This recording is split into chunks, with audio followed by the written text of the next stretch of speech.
नमस्कार, welcome to विद्यामयन। तो साल 2026 जब भारत के सबसे प्रतिष्ठित संस्था यूपीएससी यानी संघ लोक सेवा आयोग अपने 100 साल पूरे करने जा रही है। 1926 से शुरू हुआ यह सफ़र 1950 में संवैधानिक दर्जा पाने के बाद लगातार बदलता और मजबूत होता रहा है। समय समय पर इसमें कई सुधार हुए, जैसे 1976 में कोठारी समिति के 3 स्तरीय परीक्षा प्रणाली जैसे प्रीलिम्स, मेंस और इंटरव्यू का हुआ था। 2011 में सीसेट आया जो काफ़ी विवादित था। 2013 में एथिक्स का पेपर जोड़ा गया। वहीं सीसेट को लेकर 2015 में छात्रों की आवाज़ पर सीसेट को क्वालिफाइंग कर दिया गया। आज यूपीएससी की बात करें तो ये और भी कठिन बनता जा रहा है।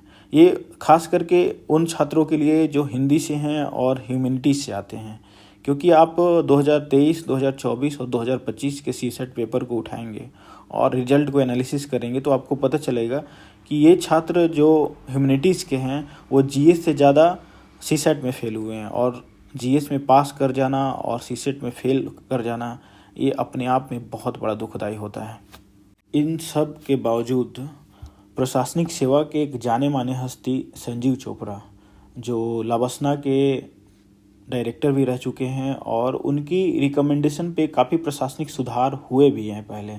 उनका हाल ही में कल एक इंटरव्यू में ये कहा गया कि जो भी अटेम्प्ट हैं, अभी जनरल को 6 अटेम्प्ट दिए जाते हैं, उसको रिड्यूस करके 2 अटेम्प्ट कर दिया जाए और वो 2 अटेम्प्ट में 4 मेंस लिख पाएंगे। तो मेरा सबसे पहले तो ये सवाल रहेगा कि यदि दोनों अटेम्प्ट में कोई कैंडिडेट फेल हो जाता है तब तो वो चारों मेन से वंचित हो जाएगा। और दूसरी बात, ये कहाँ का न्याय संगत है कि जो पहले से 6 अटेम्प्ट चलता आ रहा है एकाएक आप उसको 2 अटेम्प्ट में कन्वर्ट कर दें। इससे कितने लाख बच्चों का सपना जो है चकनाचूर हो सकता है।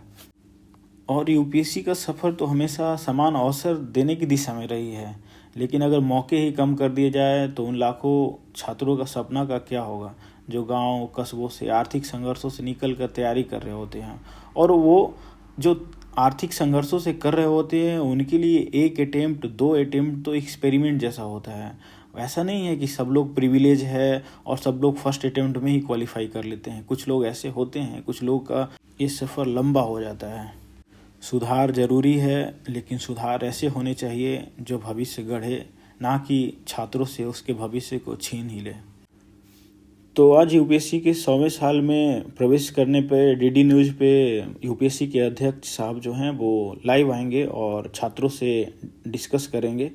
तो उन सारे छात्रों से मेरा अनुरोध रहेगा कि इन सारी बातों को उनके सामने रखें और उनसे बोला जाए कि जो भी प्रशासनिक सुधार किए जाए, जो भी सुधार हो यूपीएससी में, वो छात्र के पक्ष में होना चाहिए और उन्हें सामान्य अवसर प्रदान किए जाए, ना कि उनसे उनका अवसर छीन लिया जाए। Thank you.